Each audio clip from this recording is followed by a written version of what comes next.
Join me for a walk at Chautauqua Institute to take a look at the gardens, public and private.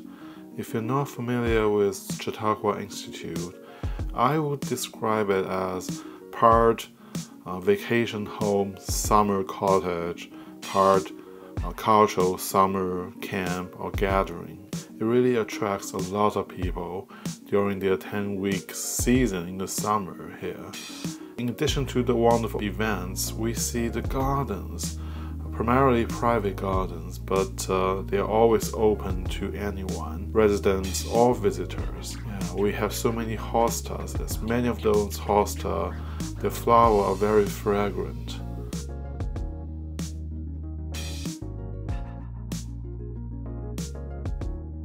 And on the right, we see a tricolor beach, and you see the edge is pale pink.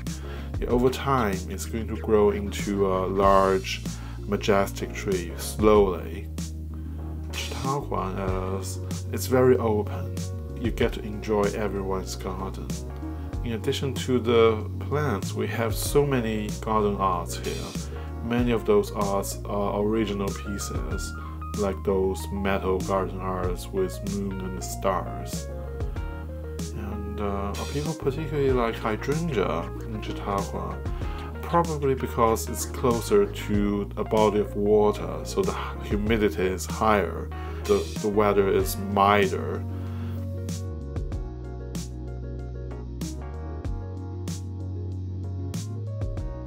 And to the left, the low perennial with the bluish purple flower, it's hardy geranium, Roseanne.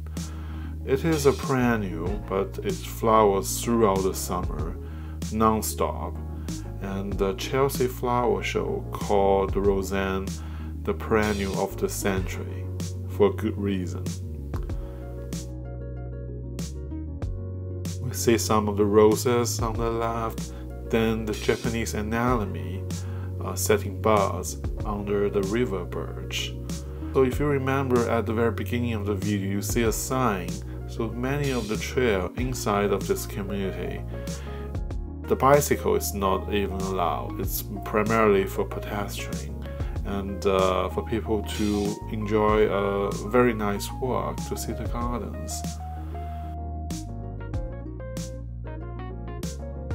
Even the fire hydrant here looks very nice in the garden. And what really caught my attention was that big area, large clump of the golden flower. As soon as I walk closer, it's very clear. It is the Rudbeckia, Black-eyed Susan. The color is so stunning. If you use them in mass, in large clump, they just provide a profound visual interest. You can use them in conjunction with echinacea or cornflower or Russian sage.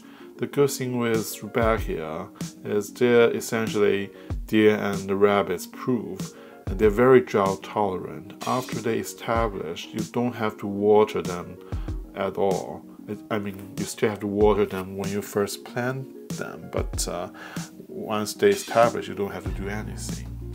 And this is another example of the gardens at Chautauqua.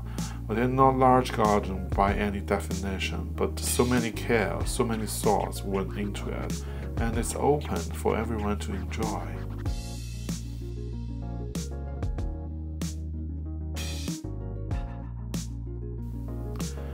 On this side, in addition to the perennial echinacea, we have some interesting garden arts, the small statues. I think there are some story behind those statues. I see them more than a few times at different houses in Chautauqua. There's a female figure singing and wearing yellow robes. So now we're looking at a public garden at Chautauqua Institute.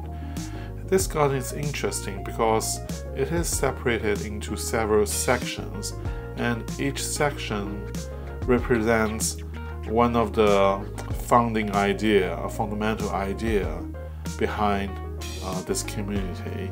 You have history, culture, art, or religion.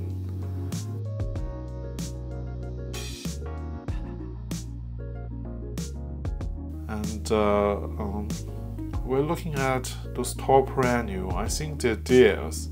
It's a herb, but people also grow this because they are one of the important host plant for the swallowtail butterfly, maybe some other variety of butterfly too.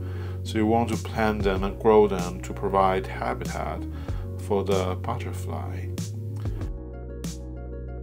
As we walk deeper into this garden, very whimsical garden arts installation. It's a giant wind chime.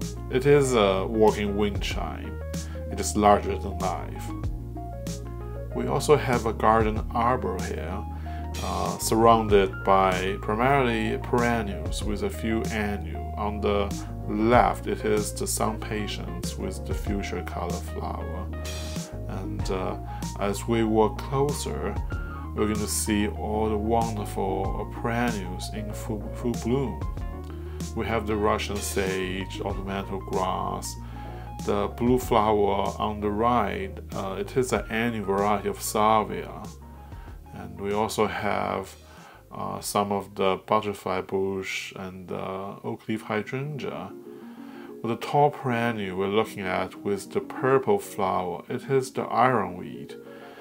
It is a native plant, and it looks similar to Joe Pye weed, but the color of the flower is different. Joe Pye weed has this pale pink, very pale pink flower, but the ironweed we're looking at right now has this deeper purplish color flower. This is just another view of the same arbor, and I want to show you something right next to the arbor. It was very busy there, and it is the Japanese anemone. It is also called the winged flower because they provide this very gentle, graceful movement whenever we have a breeze in the garden. And when they are in full bloom, they're just spectacular. Even after, the flower span, they have this unique looking seed head. It's quite beautiful. People like to use them in flower arrangement, and they bloom later in season, late summer, early fall. And another thing special about the Japanese anemone is the pollinators really do love them. It was very busy in this area, so many different varieties of bees, and we're looking at the bumblebee. So this is the walking tour at Chautauqua Institute. I hope you enjoy this. More garden video tour coming. New videos on Friday.